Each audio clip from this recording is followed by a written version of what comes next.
História da Redenção, capítulo 58. O alto clamor. Vi anjos no céu indo apressadamente de um lado para outro, descendo à terra e ascendendo de novo ao céu, preparando-se para a realização de algum acontecimento importante. Vi então outro poderoso anjo, comissionado para descer à terra, a fim de unir sua voz com o terceiro anjo e dar poder e força à sua mensagem.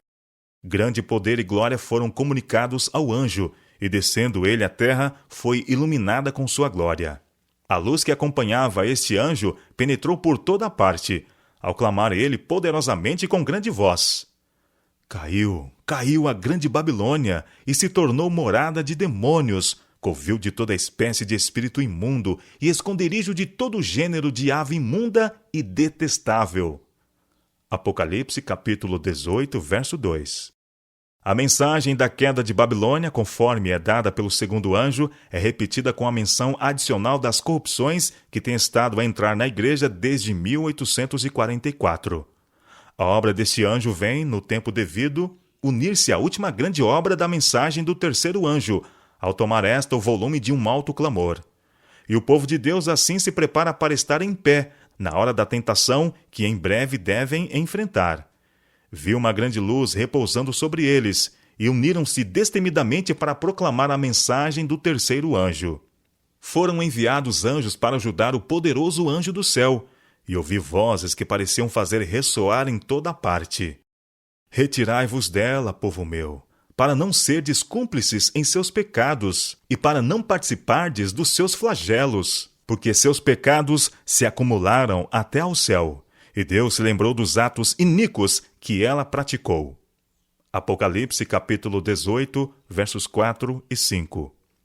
Esta mensagem pareceu ser adicional à terceira mensagem, unindo-se a ela assim como o clamor da meia-noite se uniu à mensagem do segundo anjo em 1844.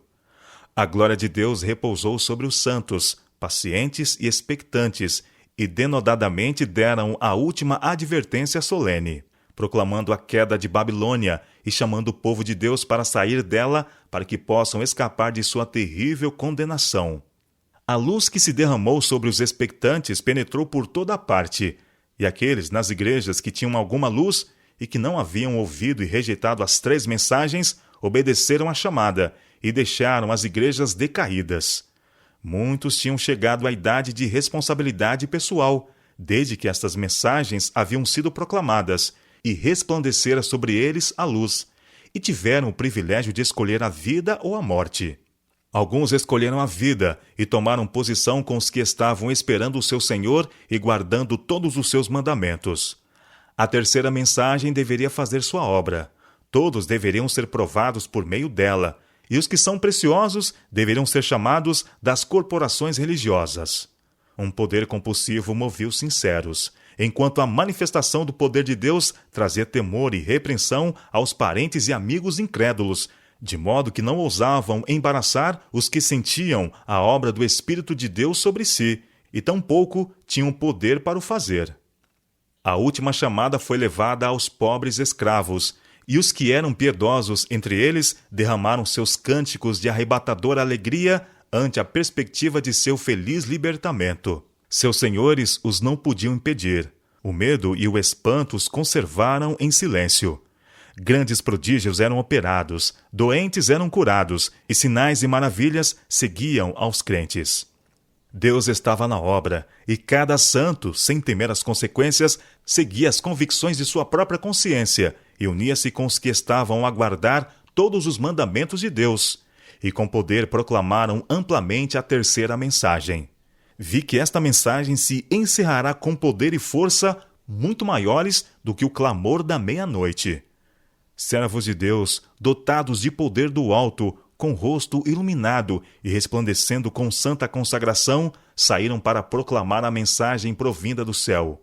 Almas que estavam espalhadas por todas as corporações religiosas responderam à chamada, e os que eram preciosos retiraram-se apressadamente das igrejas condenadas, assim como precipitadamente fora Ló retirado de Sodoma antes de sua destruição. O povo de Deus foi fortalecido pela excelente glória que sobre ele repousava em grande abundância, e o preparou para suportar a hora da tentação.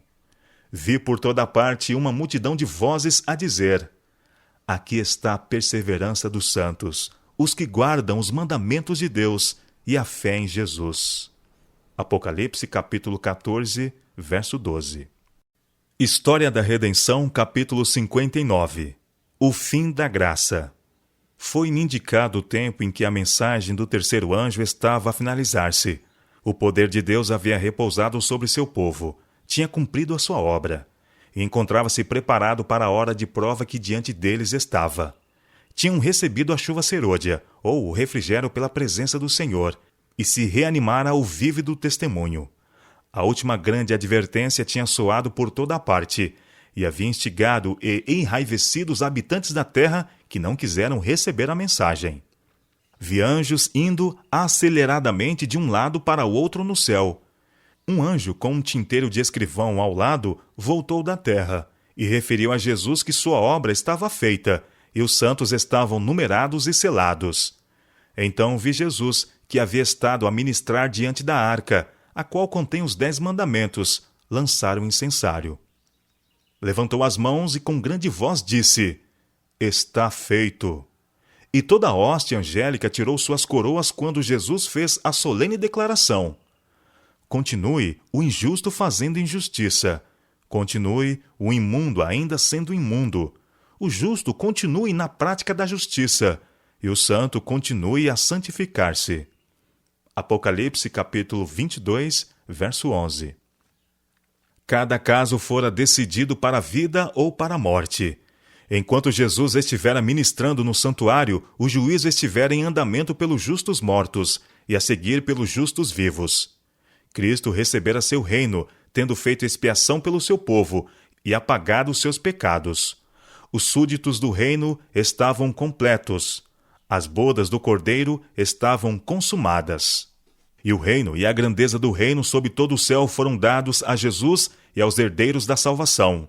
E Jesus deveria reinar como Rei dos Reis e Senhor dos Senhores. Retirando-se Jesus do lugar santíssimo, ouviu tilintar das campainhas sobre suas vestes, e ao sair ele, uma nuvem de trevas cobriu os habitantes da terra. Não havia então mediador entre o homem culpado e Deus, que for ofendido. Enquanto Jesus permanecera entre Deus e o homem culposo, achava-se o povo sob restrição. Quando, porém, ele saiu de entre o homem e o Pai, essa restrição foi removida, e Satanás teve completo domínio sobre os que, afinal, se não arrependeram.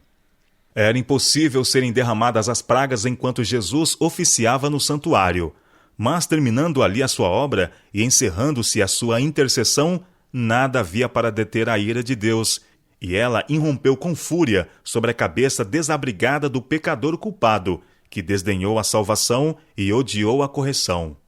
Naquele tempo terrível, depois de finalizada a mediação de Jesus, os santos estavam a viver à vista de um Deus santo, sem intercessor. Cada caso estava decidido, cada joia contada.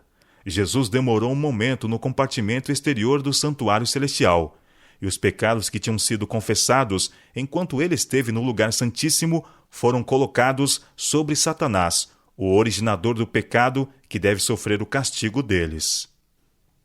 Demasiado tarde, demasiado tarde! Vi então Jesus depor suas vestes sacerdotais e envergar seus mais régios trajes. Sobre sua cabeça estavam muitas coroas, estando uma coroa dentro da outra. Cercado pela hoste angélica, deixou o céu. As pragas estavam caindo sobre os habitantes da terra. Alguns estavam acusando a Deus e amaldiçoando-o. Outros precipitavam-se para o povo de Deus e pediam que se lhes ensinassem como poderiam escapar dos seus juízos. Mas os santos nada tinham para eles. A última lágrima pelos pecadores tinha sido derramada. Oferecida havia sido a última oração aflita. Arrostado o último peso de cuidados pelos pecadores. E dada a última advertência. A doce voz de misericórdia não mais os deveria convidar.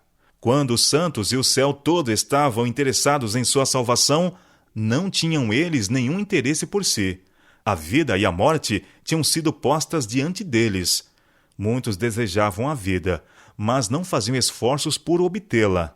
Não optavam pela vida, e agora não havia sangue expiatório para purificar o culpado, nenhum salvador compassivo para pleitear a favor deles e clamar: poupa o pecador por mais algum tempo. O céu todo se uniu a Jesus quando ouviram as terríveis palavras: está feito, está consumado. O plano da salvação se havia cumprido, mas poucos tinham escolhido fazer a aceitação do mesmo. E silenciando-se a doce voz de misericórdia, o medo e horror apoderou-se dos ímpios. Com terrível clareza ouviram as palavras: demasiado tarde, demasiado tarde. Os que não tinham prezado a palavra de Deus iam apressadamente de um lado para outro, vagueando de mar a mar e do norte ao oriente em busca da palavra do Senhor. Disse o anjo: eles não a acharão. Há uma fome na terra, não fome de pão nem de sede de água, mas de ouvir as palavras do Senhor. O que não dariam eles por uma palavra de aprovação da parte de Deus? Mas não, devem continuar a ter fome e sede. Dia após dia, desprezaram a salvação, dando maior apreço às riquezas e prazeres terrestres do que a qualquer tesouro ou estímulo celestial. Rejeitaram a Jesus e desprezaram a seus santos. Os sujos devem permanecer sujos para sempre. Muitos dos ímpios ficaram grandemente enraivecidos ao sofrer os efeitos das pragas. Foi uma cena de terrível aflição. Pais estavam amargamente a exprobrar seus filhos, e filhos a seus pais, irmãos a suas irmãs, e irmãs a seus irmãos. Altos clamores de pranto eram ouvidos de todos os lados. Foste tu que me impediste de receber a verdade, que me haveria salvo desta hora terrível. O povo volvia-se a seus pastores com ódio atroz e os exprobrava, dizendo: não nos advertistes, disseste-nos que o mundo inteiro deveria converter-se e clamastes: paz, paz, para acalmardes todo o temor que se despertava. Não nos falastes a respeito desta hora, e aqueles que nos avisaram a tal respeito declarastes serem fanáticos e homens maus, os quais causariam a nossa ruína. Mas vi que os pastores não escaparam da ira de Deus. Seu sofrimento foi 10 vezes maior do que o de seu povo. História da Redenção, capítulo 60. O tempo da angústia de Jacó. Viu santos deixarem as cidades e vilas, reunirem-se em grupos e viverem nos lugares mais solitários da terra. Anjos lhes proviam alimento e água, enquanto os ímpios estavam a sofrer de fome e sede. Vi então os principais homens da terra consultando entre si, e Satanás e seus anjos ocupados em redor deles. Vi um escrito, exemplares do qual foram espalhados nas diferentes partes da terra, dando ordens para que se concedesse ao povo liberdade para, depois de certo tempo, matar os santos, a menos que estes renunciassem sua fé peculiar, abandonassem o sábado e guardassem o primeiro dia da semana. Mas nesta hora de provação os santos estavam calmos e tranquilos, confiando em Deus e descansando em sua promessa de que um meio de livramento lhes seria preparado.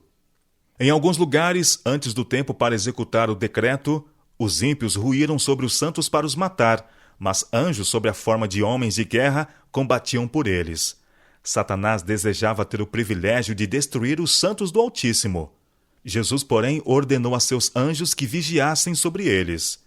Deus queria ser honrado fazendo um concerto com aqueles que haviam guardado sua lei, à vista dos gentios em redor deles. E Jesus queria ser honrado, trasladando sem que vissem a morte aos fiéis e expectantes, que durante tanto tempo o haviam esperado. Logo viu os santos sofrendo grande angústia de espírito. Pareciam cercados pelos ímpios habitantes da terra. Todas as aparências eram contra eles. Alguns começaram a recear que finalmente Deus os houvesse deixado para perecer pelas mãos dos ímpios. Se, porém, seus olhos se pudessem abrir, ver-se-iam rodeados dos anjos de Deus. Veio em seguida a multidão dos ímpios, cheio de ira, e atrás uma multidão de anjos maus, compelindo os primeiros para matar os santos. Antes que pudessem, porém, aproximar-se do povo de Deus, os ímpios deveriam primeiro passar por esta multidão de anjos poderosos e santos. Isto seria impossível. Os anjos de Deus os estavam fazendo recuar, e também fazendo com que os anjos maus, que o cercavam de todos os lados, caíssem para trás. O clamor